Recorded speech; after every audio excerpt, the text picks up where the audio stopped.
Hello, so for those of you creating content, probably one of the top pieces of advice you hear is that you want to have clear audio. I've released a few videos now and some of the top comments are, I can't hear you well enough.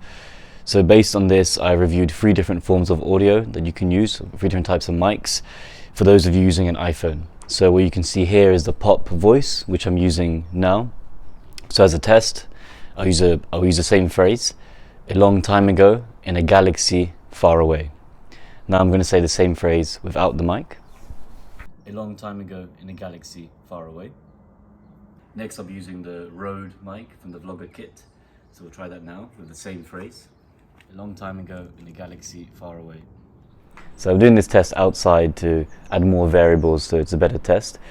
My favorite so far is probably the pop voice for money to value ratio.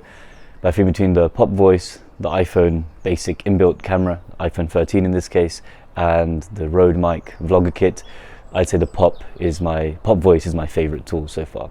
The wire can be a bit annoying. On the upside you can move further away from the camera, which is great.